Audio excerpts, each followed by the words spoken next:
Carlos, good to see you. Firstly, happy birthday for this week.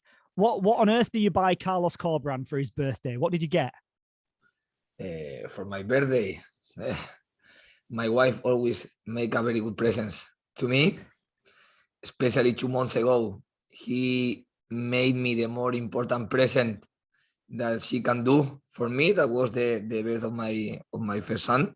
So just with this is enough to have the opportunity to celebrate the birthday with the family, working, because be coach not always you're going to be active. So every time you have your birthday and you are active, I think this is the best present. Healthy and to have the job that you love. A birthday of changing nappies and doing bottles then. Sorry? A birthday of changing nappies and giving bottles of milk. Yeah, no. I am not. My wife usually takes some responsibility. I share with her too, and I enjoy doing this when I have to do this. But yesterday was day of training, so we came here to the training ground. My son came here yesterday to the training ground, so it was the first time that I moved him as an assistant here to the club. Excellent, getting the family involved. How are you looking then? How are the side looking fitness-wise at the moment, heading into what is a very big game on Monday? Of course, we know that it's 3 points, one game of 3 points. But of course, when you watch the table, it's a game between two teams that are competing really well in a good position in the table. So it means that the difficulty, the tough of the game, the competitiveness of the game is going to be too high. But it's true that it's not only because the position of Luton in the table, it's because Luton always move to the games that you need to compete a lot if you want to take something positive in these type of games. Team news-wise, how are you looking? Any issues? You had Danny Ward out, Jonathan Hogg, how are they? Yes, we have recovered these two players because, like we said before, we didn't miss them because the reason was not any injury. The reason was that they were feeling unwell before the whole game. But now during this week, unfortunately, we had one injury, one important injury and one important missing, that is Matty Pearson, because in the first day of the training, he had a tackle with Etienne.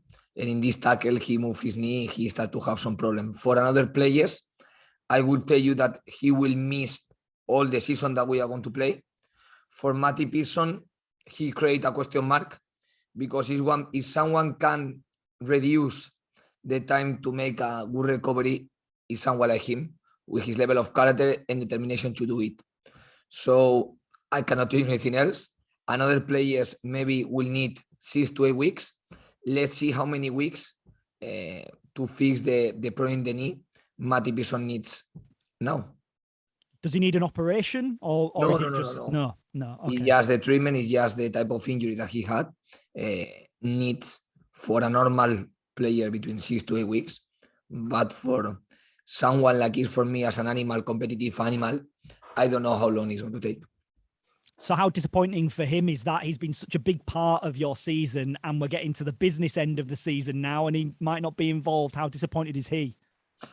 I understand that he is totally frustrated because any player, when they have any type of injury, they feel upset and feel frustrated because the player want to be fit and the player want to be helping the team. And Matty Pearson is one player that have been excellent helping the team, to helping allow the team to achieve 3 points when he was in the pitch. So of course I cannot tell you that he is not a big miss, because he's a big miss because he deserves to be a big miss, because he has been, for me, an excellent season. And it means that you've then got Tom Lees, Naby Sarr and Levi Colwill as the 3 to take you through. So if you play a 3 at any point, you don't have another centre half, do you, to fall back on? So it does leave you a little bit short. No, because we were playing before of this against some teams we have played with Turton, creating an 3.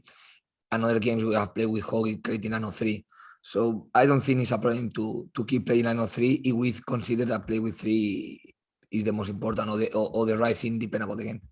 And he's the only new injury, no other problems? You've managed to stop the illness spreading? It hasn't gone to any other players? Yes, all the squad is fit, is ready. But unfortunately, we have the situation with Matty Pearson. How big a result do you think it was getting the victory at Hull in a very tight, close game? It was very, very, very important. I have to tell you this because, like I said before, we arrived to that game after 2 defeats. And sometimes the defeats change a little bit the confidence and the possibilities of the team. So it was important to stop this, to change the dynamic, and to achieve a positive result, and we deserve a positive result. And have you seen a bit more positivity then this week? Has it changed that mentality, do you feel, if you say back-to-back defeats had maybe wobbled it a little bit? I want that the team be ready for single thing, because sometimes you want the winning and you know how important it is to achieve the 3 points, but sometimes you are going to achieve and sometimes no. So for me, when you are in the last part of the season, even during the season, what you cannot be is affected by the results in the way that you can relax or in the way that you can lose the confidence. You need to analyze the performances that you have created and to analyze well if these performances have effect on the result. Trying to protect yourself, always analyzing performances and always be looking and have the target to achieve the best performance that you can have in attack and in defense. And trying to don't be too much affected by the results, because sometimes you want the 3 points and you are not going to achieve, and you cannot stop to compete, to keep going for the next game and trying to achieve the 3 points the next time that you are in the football pitch. So were you happy with the performance then, more so than the actual result, or equally with the result against Hull? Was the performance a big aspect for you? I think if I analyze the full game and how the game was, because we were playing half of the game with one player more, I think Huddersfield deserved the 3 points, because in terms of the chances, we were creating more chances than they were created. But after football, something is what you deserve, another thing what you can happen. We needed to create many chances. When we scored 1 goal after in one free kick or in one set pieces situation, in the second ball of one set pieces situation. And it's true that we have more chances to create a better result. But at the end of the game, with just the difference of 1 goal, they have a big chance that they were missing. But it's true that during the previous minutes, we were dominating the game, as is normal, because you are playing with 1 player more and creating, for me, enough danger in the offensive box. Can I ask you as well about Fraser Campbell, not involved for quite a while, and then he's come back into the fold for you? Just your thinking there of him getting back involved. I think for me, like I always say, it's a pleasure to be working with someone as professional as Campbell is. Another player that I don't think another player that doesn't have his character, being out of the team many weeks without play football games, if the possibility arrived, could have used in the level that Campbell was using the other day, his minutes in the football pitch. Why one player, after being long time without compete with the team, was helping the team the minutes that he had the other day? Because he's so professional. So he's someone that is helping a lot the team or the squad in different way that he was helping the squad the last year, because he's not having the same minutes in the football pitch. But he's been one exceptional example in the football training, because he was training with the same intensity that he was playing against Hull City. So for him to go and compete against Hull is not something new. It's one habit that he creates every single time. Because every time Campbell is in the football pitch, you are going to see the same of Campbell. The strength, the winning, like everyone we have, but he's going to play exactly with the same intensity, because this is the intensity that he put to the training. Like I have to select 6 pitch players to go with the squad and to be in the bench. Sometimes I consider that for the balance between the positions and the needs that can appear during one game, just with one striker, knowing that some of our wingers can play as a striker too, is more than enough to solve any need of the game. And it's true that for me, Danny Ward during the season has been the first choice as a striker. Roach is being the second choice, and Campbell is being the third choice. Depend about the needs of the game, the level of the player, these roles can move, but usually the players are keeping in this role that I told you. So if this season ends up being a successful season, and we all hope it is, how big a factor are having players like Fraser Campbell in the club and their character and their personality that they have, even if they're not impacting on the field week in, week out? I think you can have two types of players: the players that know that the important is the group more than the minutes that they are playing, and players that are thinking opposite, that the important is themselves and not the group. I think Campbell is one player of this type of players. And when you play football, something collective, the more type of this player you have, for me, the better environment you are going to create, and the more team mentality we are creating. And we know how important the team mentality is in football. But it doesn't mean that you don't want to have players that they want to play, because Campbell is the first thing that he wants is to play the game and play the minutes. But at the same time, they need to accept that I need to make the decisions. And in some points, like always, I told you, I am fair with some of the decisions that I make, but I will be unfair too if I will make a different decision. If I don't put Roach in the bench, I will be unfair too, because he's another exceptional professional player. How much did you keep a close eye on the midweek fixtures, Carlos, and the way that has made the table tighten up now? I love football. I love to see the football games, and I like to watch the games. So normally, especially the other day, we were watching the game of Peterborough with Luton, because Luton is the next opponent, and always we like to follow the results to see the dynamics of the team. But just as someone who loves football and who likes to see how everything progresses, more than to be nervous, to be focusing one team to don't achieve result, because in this part of the season we are going to win games, we are going to draw, we are going to win, lose, and draw, and every team is going to happen the same. What we can do is to be focused in the things that we can control. I can control how we perform. That's all. And we will try to make always the result the consequence of how we perform. So we are just full focus, but full focus in the things that we can control. So having said that, when a game comes to an end, how quickly do you want to know the other scores from elsewhere and the impact they might have had on you? Do you want to know that as soon as you're coming off the pitch? Do you look at it a few hours later? How do you go about that at this stage of a season? As always, because always when I finish the game, I spend time with my staff. I spend time with my players, because this is for me the first thing that I do, the first thing that I feel. I always give the feedback with the players, how I saw the game or how I was thinking that we were performances. The same that I do, the feedback I do with my staff. And after, usually David can to pick up me to go to the press conferences.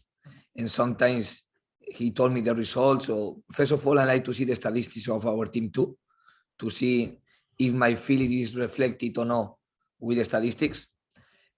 Before some people share, like Steve, the statistics more in detail, that you can see goal expected or details, more deep details. Yeah. I just analyze the first statistics to see. And then after, it's true that sometimes you find the moment to know the results, because always I like to know too the result of the team, just something that to see how the dynamic of the different teams is going. And with this one then, Luton next, a lot of people have described Huddersfield Town as the underdogs this season in what you've achieved so far. How much are Luton also one of those underdogs? They've had a fantastic season.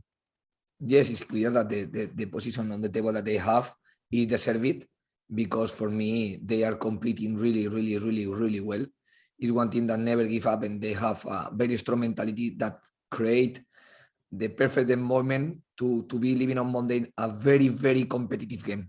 And this is what is going to be a very competitive game, because you cannot expect another thing from this game. Yeah, and there's so much riding on this in terms of positioning in the table, in terms of mentality. These two teams could meet again before the end of the season if things go to plan. I think this is one game where we are playing for 3 points, and to achieve the 3 points, that is clear our target. We know that we need to compete very well in all the game moments. In attack against the press that they are going to do, they are one team that they press very individual, and they like to have many challenges. They are one team aggressive inside of the rules, but they are very aggressive team. So we need to be knowing exactly this. We know that they are one team that they use really well the set pieces, and we need to be ready to face the situations. And after, to show all our strengths in the football pitch, that this is for me always the challenge, and this is the things that we have to have the determination to show when we are playing the game. That's it from me. All the best on Monday, Carlos. Thank you. Thank you so much. Thanks, Johnny. Steve. Hi, Carlos. I know you always say the next game is the biggest game of the season, but is these next 3 games in particular, the 6 pointers, is this the most crucial period of the season? I think every game is key. If you play, I know that you asked me this because we play against teams that we are close in the position of the table. But if we will face against that teams that will be far, will be the same. I think it's true that when you are in the last part of the season, every time that you are going to be in the pitch, in the football pitch, is going to make the difference to get a highest position on the table or to don't achieve the highest position on the table. I think Luton is one game that demands from us a lot of preparation. I think we have had the time to prepare the game and give us the feeling that we need to show all our spirit, all our possibilities in the football pitch. We have the desire to do this every time we are in the football pitch. Do you think that extra prep time could be helpful? I hope. Unfortunately, with the one day of training, we miss one player. So sometimes you never know what is better. But it's true that we had many days. The same that we had before to play with Turton is with Luton is just the opposite that we are going to have to prepare the next opponent's games. Because we have had, I think, 11 days from the previous game that was moved before to the Luton game. And now we are going to play 4 games in a row. I was talking, for example, today with the physical staff, that today was the last day of high volume of training, because after this, now we need to change the strategy to help us to be or arrive to the games in the best way. And after Luton game, you cannot training. You can recover and prepare the game. You can recover and prepare, but never you can training. So for me, this week have been one of the last weeks that we have to training, to improve collective the team, and to prepare the game with the best level or the high level of detail that we can do. Was you had a few first team players in the B team the other day? Was that part of the preparation and try to ramp up the intensity for going into this run? Yes, because for me, the possibility to play minutes, players that will not play the same many minutes, help them to be ready and at the same time to achieve the level that they need to achieve. So making difference of the players. One player, like for example, Anjorin, who couldn't use the international break to be fit, that he only could use the last days of this international break to training, was positive to have the possibility to make him give the step to play and play some minutes that are going to help him to be fit. And after the other player like Ruffles, he's not playing minutes from Nottingham Forest game, or Karel Letting, that I think is in the same situation. Campbell was playing minutes against Hull, but was a long time without play minutes. Or Aaron Rowe, who is not playing many minutes. Or Jamal Blackman, that didn't play minutes from Nottingham Forest. For me, all these players had the opportunity to prepare themselves, to be ready, and to show what they can do for the team. Because at the same time that these games help them to make them ready, help us to evaluate what is the level of the player, and if they can or they cannot help the team in this moment of the season. You said before the international break, you hope Tino Andrin would have a larger role in these final few games. Is he on course for that now? Is he caught up with where you hoped he'd be? I think he's going to need a little bit more of time that we expect him, because has been a delayed because the injury that he suffered in the international break. Okay. Do you feel like he might be able to play apart from the bench? Is it just the starting lineup he's out of at the moment? I cannot tell you my idea. He's not going to be a starting player in the next game. And let's see how he keep the week and he achieve for me the minimum physical level that he needs to have to be part of the bench. Yeah. How's Alex Vallejo doing? Is he any closer to come back? No, he's making now the readaptation with the medical staff in the pitch. So now he has finished more the clinical part or the gym part. Now he's doing more the pitch part some days. And I think in the next maybe 4 weeks, between 3 or 4 weeks, he can be part of some football training of the team. So it's unlikely to see him back during this season with the team. Okay. That's all from me. Good luck Monday. Thank you. Thank you so much. Thanks, Steve. Leon. Afternoon, Carlos. Afternoon. Before to say this, I would like to say to Stephen that I like one of the articles that he was writing. Very, very interesting about the goals expected, depending about the shape of the team. Oh, thank you. I find very, very interesting article, being honest. Oh, thank you. Oh, lovely. Yeah, I was just thinking that I remember 2 years ago, Huddersfield played Luton near this stage of the season, the end of the season. You were both really, both sides were struggling against relegation. Now, in 2 years' time, you're both competing for the top six for the playoffs. It just proves that the Championship, the most competitive league in the world. Some would say the best league and the most interesting league. Everything, of course, depends about the opinion, and the opinion are more subjective than objectives. But I think the Championship is maybe the more competitive league, because the number of games that you are playing and the level of opponent is too high. I think if it's true that the quality that you can find in the Premier League is highest, that's why it's Premier League, that's why not every team of the Championship can play Premier League. But for example, if you analyze the results of the Championship teams against even Premier League teams in the Cup, shows that is a very competitive, or the teams compete a lot.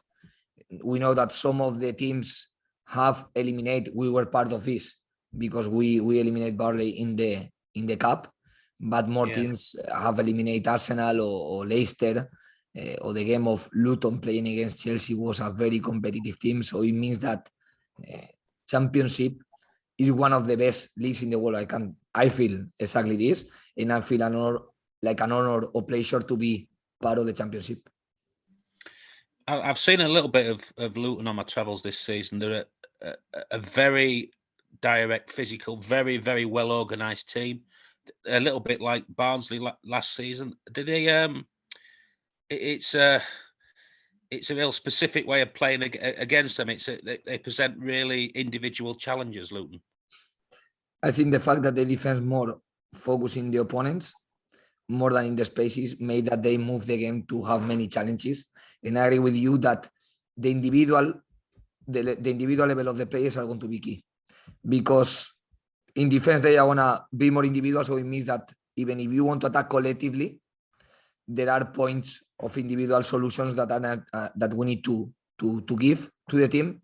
And defensively, they are one team that they are looking for many challenges too. So even if you defense collective, there is a point to avoid the cross, to avoid the finishing, to avoid the head of the strikers, to win the relation with the mark in the set pieces that are going to be key too. So for me, it's one game that even if you have the collective idea of the game, the individual moments, the individual level are going to be decisive in this game. And I was just going to ask you, obviously, it's unfortunate news about Matty Pearson, but you're a side who've coped with lots of these sort of injury problems before, and somebody else has come in. You're well catered with people in your squad, and you've done this before, haven't you? You've suffered sort of blows and absences well, and somebody else has come in, and that's what it's all about.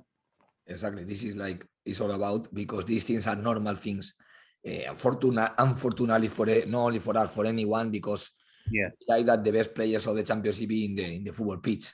Every team wants to have the best players in the games. That's why we don't like, of course, to have injuries, but the injuries are part, and the injuries provoke that new players arrive and have opportunities. Maybe if we didn't have some COVID case, we wouldn't be watching Sorba Thomas right now, or the process would have been different. But sometimes the injuries are big opportunities to show a new performance of players that make against different or appear in the football, and they can make impact. So it's like everything in the life. Sometimes I don't want to see the things as a problem. I want to see the things as an opportunity to grow more as a team, because it's true that when you lose one player important, these things need to increase the collective commitment of the team. Okay. Thank you, Carlos. Enjoy your weekend. Thank you so much. Leon. Alfie, anything to add? Hi, Carlos. How are you doing? Very good. Thank you so much. Yeah, just sort of furthering Leon's question there a little bit. Somebody like Tom Lees now in Matty's absence, how important is he going to be, given sort of Levi's inexperience, at this time of the season, and somebody like Naby who's not played as much? How important is Tom Lees going to be to your team? I think Tom Lees is being one of the most important players this year. His minutes and his performances for me show this. So I don't expect any different thing. I think everything that you told me that Tom Lees can bring now, he was bringing this during all the season. So it's very important that he keep doing the things that he's doing during all the year with us. Yeah, he's and another thing with Tom as well, he's been involved in in this sort of position at this stage of the season before with Sheffield Wednesday? How important is that going to be as well? I think the experiences can be, the players can use, and I like that everyone, we can use our previous experiences to face the situation. I think we cannot change the past, but we can use the past to change the present and to impact the future. So I think many players have been in different positions. Sometimes they are fighting for they are more low in the table. Sometimes they are more in a better position in the table. Sometimes they are more in the middle. With one player like Tom Lees that is close to be one of the players with more minutes in the championship, that it means a lot. It means that he has experience, and I know that he has been playing different type of possibilities. So of course, the player with experience and the players that are able to move this experience and create positive performances are always very important to have. Brilliant. Thank you. Best of luck on Monday. Thank you so much. Thanks, Alfie. I'll just check in with Five Towns Radios, make sure nothing to add. Yeah, just a couple of ones. How you doing, Carlos? You all right? Yes, thank you. Good. You mentioned earlier how important the win against Hull was for your confidence and moving forward. What exactly have you been able to take from that win? And have you seen a change amongst the players after the run of sort of 2 or 3 results that you were struggling with? I think, of course, the happiness of the players after one result is too much. It's too much, and is not too much. Sorry, is more than when they don't have the result that they would like to achieve. And of course, these things can impact the game. I saw one team that in any second half feel relaxed during this week, because sometimes after the winning you can relax. In any second, I was watching the relax of the team, and I am watching one team with a lot of determination to keep being a very competitive team. And when I saw this, knowing that we are going to play against one opponent that is going to demand from us the highest competitive level that we can show in the football pitch, so always is positive in terms of the preparation, knowing that what we have done during the week doesn't mean anything, because the important thing is what we are going to be able to do on Monday in the football pitch. But of course, when you are watching that the team has the habit to be competitive, I think it is easier to have the habit to be competitive after in the football game, more than if you don't have the habit to be competitive. Move and create the right mind after to the football game is a change. We want to make the trainings, or we want that in the training we create the habits to compete in the best way that we can compete. And do you think you'll need to be as competitive as you were against Hull and take that momentum that you've now got up against a team like Luton, who obviously are right in the same places as you and have had an outstanding season themselves? What side of that confidence is so important going into such a big game in terms of those playoff places? I think there are 2 things that are crucial for me in football. One is the concentration in the things or the behaviors that you can control. This is key to can achieve a positive result or to perform well. And another thing is the level of confidence to show the football that you have inside yourself. If you don't have confidence, you don't want the ball. If you have confidence, you are for the ball. If you are for the ball without concentration, you will lose the ball, and this can affect to your confidence and to the performance of the team. So for me, the relation between the concentration and the confidence is very important, and we need to try always to put these 2 things, or these 2 important aspects that can impact one performance and one result in the highest level that we can. Because the more we play, the more concentration in the things that we can control we show, and the more confidence we have to solve the football game situations, confidence in attack, confidence in defense, I think the better to can perform well. And just finally on that, do you feel like Luton are a team that you can control the game against? Do you feel like you'll be able to be dominant in that game and control the ball, or is it going to be a game where you have to take your chances when they come? I think both things. I think depend on us. You always can do things to dominate the game, and depend about if we talk in attack, we always can find possibilities to dominate the game with the ball. It doesn't mean that it's better or worse. It means that we can find possibilities. Sometimes the fact that you have a lot the ball, or to have the ball, you need to create some positional advantages, and sometimes the positional advantage help you, and sometimes no. And for me, you can play that game. You have to play that game, knowing that in some moments you are going to have the possibility to control the game with the ball, and sometimes no. And in both scenarios, be ready to compete. Knowing what to do when we don't have the ball, knowing what to do when we have the ball, knowing what to do when we have the ball with free players, and knowing what to do when we have the ball without free players, because they are going to be very aggressive in some moments too. So for me, we need to know how to compete the different moments that the game is going to create. That's great. Thank you, Carlos. Good luck on Monday. Welcome. Thank you so much.